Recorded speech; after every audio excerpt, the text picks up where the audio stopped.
What's going on? I am here because I want to start vlogging more. I don't really know what that looks like. I just know that I want to blend vlogging with bite-size weekly astrology. I guess I'm starting now.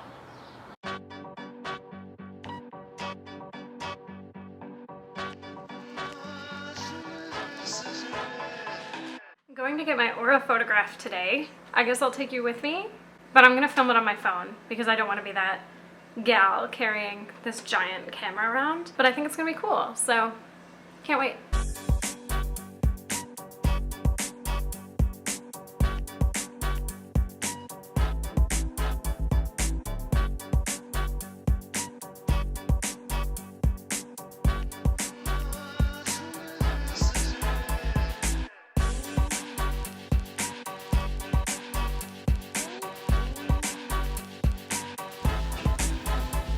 Okay, so I couldn't really record when I was getting my aura taken, the aura picture taken, but this is the box that comes in. It says Aura on it, and it's taken on film. So here's the grand reveal. That's my aura, people, if you know what it means. Cool. I got this little card that tells me what it means, but yeah, so that's my aura. Fun and fresh.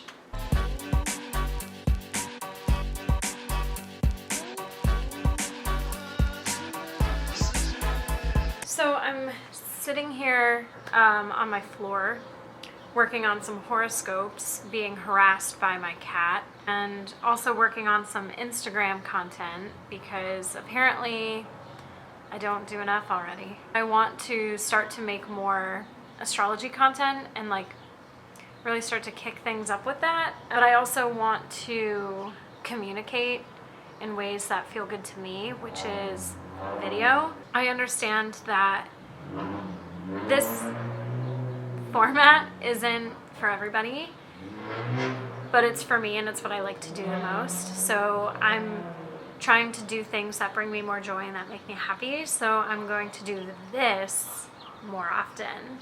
Yeah, so that's what I'm up to.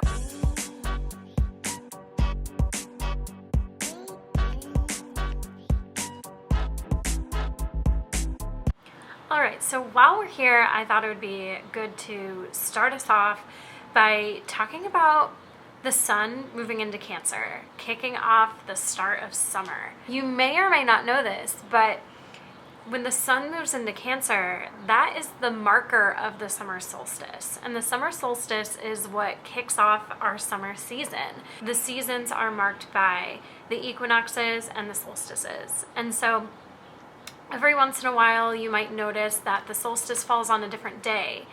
And it's usually like June 20th or 21st. And that's because the sun moves into Cancer on different days around the same time, but it can fluctuate between a day or two from year to year. The sun moves into Cancer. It's all about the feeling, but don't get it twisted. Cancer is a cardinal sign. It's the initiator. It kicks things off. We can't forget this. Cancer gets labeled as a crybaby and emotional, which, yeah, they feel, but they are also the ones that kick things off. Like, I just keep saying it, but it's true. And when we think about summer, at least when I think about summer, I think about the memories and how sweet summer feels. And we start to connect with one another a little bit more. And the moon shows us that it's okay to change. It's okay to flow through our phases, if you will. And the summertime is just that, another phase. It's a time when we get to be outside more and we get to do things outside more. It kind of feels like the world comes alive in the summer, and we have this sort of external energy that is just kind of kicking things off. Things get, a little interesting because on Tuesday, the 22nd, Mercury stations direct. And Mercury has been retrograde in Gemini for about 3 weeks, and Mercury retrograde gets a bad rep. And it's silly because we've all survived all of the Mercury retrogrades that have happened before. Like, Mercury retrograde usually shows up as little hiccups or little obstacles, little things that kind of get in the way, because Mercury rules things like communication and technology and cars, like getting from point A to point B. And so during Mercury retrograde, it can feel like maybe the internet's a little bit slower. Maybe you hit every red light like I did yesterday. When Mercury stations direct, that means it's moving forward again. And in Gemini, Mercury gets to do its mercurial things. It gets to be quick and witty and fun and sociable. Sociable is the word. So Mercury is going direct again on Tuesday. And then we get a full moon in Capricorn on Thursday the 24th. So a full moon happens when there's an opposition. So the sun is opposite the moon. And what that means is a lot of times we have a time of cultivation, a time of kind of reaching the peak of something. And when we're looking at the Cancer-Capricorn axis, we're looking at things like Capricorn, work, versus things like Cancer, self-care and nurturing. And so to me, this full moon really asks the question, are you working too hard? Are you caring for yourself? I'll let you answer that. Then on Friday the 25th, Neptune stations retrograde. And Neptune is the planet of dream and illusion. I think of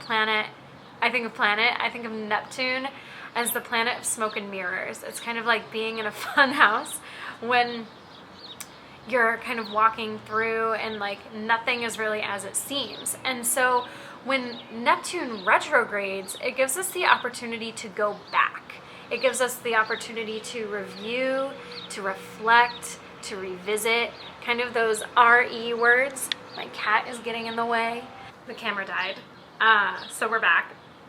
We're talking about Neptune retrograde. Don't totally remember where we left off, but the gist of it is that Neptune retrograde allows us the opportunity to review something that may have seemed a little bit foggy before, a little bit confusing before, a little bit like we didn't quite understand it, and gives us the opportunity to go back and maybe start to see things a little bit clearer. So once Neptune is direct again, we have a little bit of a clearer mind, a clearer indication of what the situation is, and then we can start moving forward again. That Neptune retrograde is going to last a really long time, like the majority of the year, but just something to keep in mind. And then lastly, on Sunday, the 27th, we've got Venus, the planet of love, beauty, relationships, moving into big, bold, loud, fiery Leo. It's gonna do this really hot and spicy dance with Mars as it joins Mars in the sign of Leo. And so this can be a time where, you know, maybe you're starting to feel yourself a little bit more. Maybe there's a new like style or haircut or just like vibe that you're going for, and this is a time to like be bold and to like say it with your chest. That's kind of what we got in the week coming up. Hopefully you like this. Hopefully it made some sense. And yeah, I'll catch you next week, hopefully. Bye.